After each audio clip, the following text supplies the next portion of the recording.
I need not comment on the music, but at least there's some kind of odd potential logic to why Skullman is weak against dust.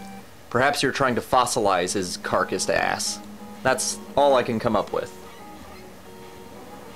But his level is arguably more plain and boring than Dustman.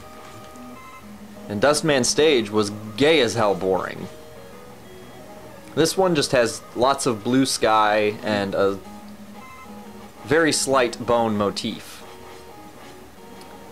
And I use motif for the absolute maximum amount of gayness that I can squeeze out of this level, because it already does such a fantastic job.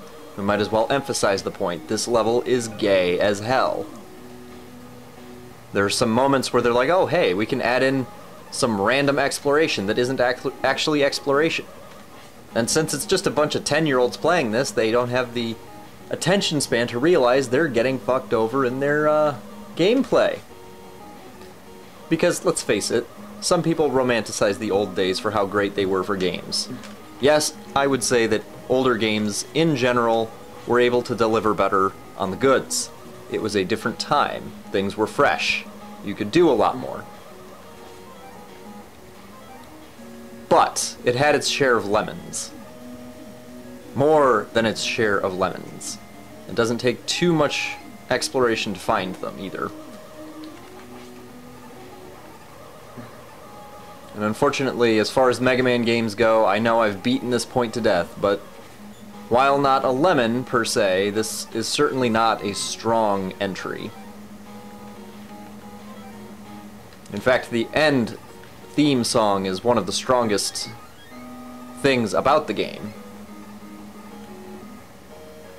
Very cool song. Very, very cool. But the relevance of that is for a later date. I could tell you about Mega Man jumping the shark in the X series, so I'll do that while we proceed through this level, because there's nothing really more to say until you get to Skullman. And even then, there's barely anything to say about that. The series jumped the shark, for me, by about Mega Man X5.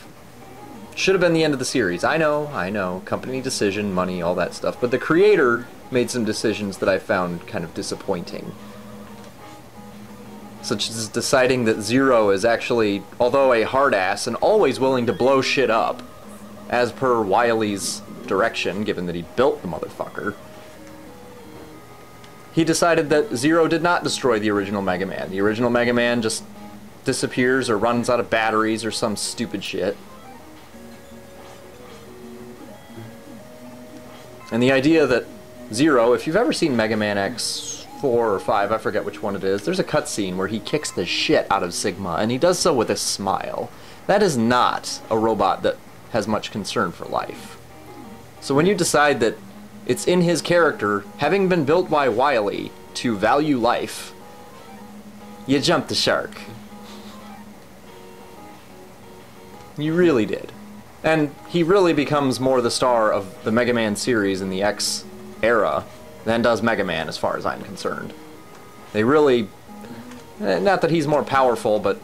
I mean, the diversity in gameplay made him really appealing to play. He was a cool character, yes. But it focuses a hell of a lot on him.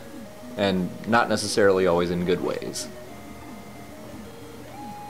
My opinion. I do not begrudge people any love they have, or unnatural lust, for the X series or Zero or whatnot. I am simply giving my opinion.